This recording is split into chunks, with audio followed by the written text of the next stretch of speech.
2018 വരെ നിലവിലുണ്ടായിരുന്ന ലീവ് വേക്കൻസിയിൽ ജോലിക്ക് കയറിയ എയ്ഡഡ് അധ്യാപകരുടെ പെൻഷൻ ആനുകൂല്യം പുനഃസ്ഥാപിക്കണമെന്ന ആവശ്യം. നിയമനം സ്ഥിരപ്പെട്ട ശേഷവും പ്രസ്തുത കാലയളവിലെ പെൻഷൻ ആനുകൂല്യം നിലവിൽ നൽകുന്നില്ല. 2018 സർക്കാർ പ്രത്യേക ഉത്തരവിലൂടെ റദ്ദാക്കിയ ആനുകൂല്യം പുനഃസ്ഥാപിക്കണമെന്ന് അധ്യാപകർ മീഡിയ വണ്ണിനോട് പറഞ്ഞു. 2018 മുമ്പ് സർവീസിൽ നിന്ന് വിരമിച്ച എയ്ഡഡ് അധ്യാപകർക്ക് ലീവ് വേക്കൻസി കാലയളവിലെ പെൻഷൻ ഉൾപ്പെടെ നൽകിയിരുന്നു. എന്നാൽ 2018 സർക്കാർ ഇത് റദ്ദാക്കുകയായിരുന്നു.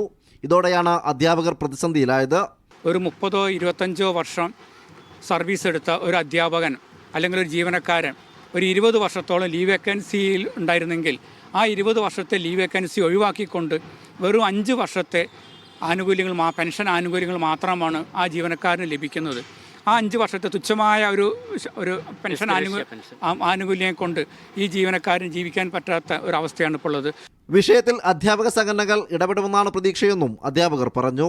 കാലഘട്ടത്തിൽ ഒരേ സർവീസിൽ കയറിയ ഒരേ ഗ്രേഡിലൊക്കെ ഉള്ള ആളുകൾ പെൻഷൻ ആകുമ്പോൾ 2 ആൾക്ക് 2 പെൻഷൻ വരുന്നൊരവസ്ഥ വളരെയധികം ദുഃഖകരമായൊരു സംഗതിയാണ്.